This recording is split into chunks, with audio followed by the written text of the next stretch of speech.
My people. The first recorded Africans in North America were indentured servants in 1619 who settled in Jamestown, Virginia. Back then, Africans were equal in legal position to the English, and the Africans could buy land and even marry. Later in the 18th century, Africans started being used and abused in what's called slavery. From the year 1700 to 1800, over 1 million African slaves were transported from Africa to North America. During this time, the American Revolution was taking place. There was one noted African patriot involved in the rebellion, Crispus Attucks, a man remembered for his sacrifice in the infamous Boston Massacre, an event in which English soldiers opened fire on a crowd of angry rioters. Crispus was the first to be killed. Debate raged over a century to whether he was a hero, patriot, or a villain. Overall, Crispus Attucks is still today referred to as the first martyr of the American Revolution. In the early 1800s, slaves were starting to escape and learn.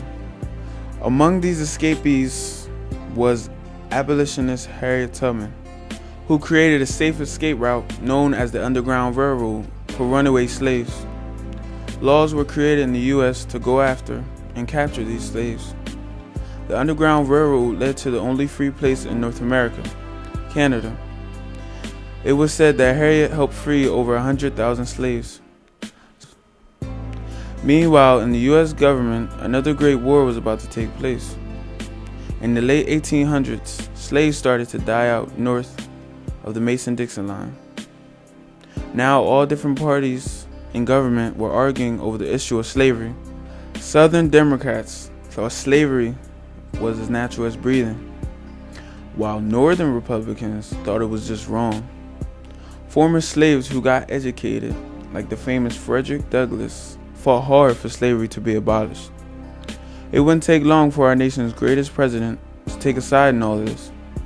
President Abraham Lincoln was opposed to all forms of slavery. At the start of the U.S. Civil War, a war between free states and slave states in the United States, African Americans jumped at the chance to join the Union Army and regiment to abolish slavery once and for all. In the middle of the war, Lincoln issued the Emancipation Proclamation, a federal order freeing all slaves in rebelling states. This meant if the South lost, all slaves in the U.S. were free. After the Civil War was finally over and the South had surrendered, all slaves were set free. Slavery was abolished. Following the Civil War era, a period called Reconstruction emerged in 1877. The entire U.S. economy and infrastructure had to be rebuilt during this time, and a set of laws called the Jim Crow laws were created. Everything was separated, from water fountains to bathrooms. These laws would stay in effect for more than 50 years. All this would lead to what's known as the Civil Rights Movement in the 20th century. The Civil Rights Movement was a political movement by African Americans for equal rights, led by widely known great leaders Malcolm X, Martin Luther King, and Reverend Al Sharpton. There were black organizations like the Black Panther Party, who defended the rights of all black people through the Black Power movement and stopped violations like police brutality on blacks.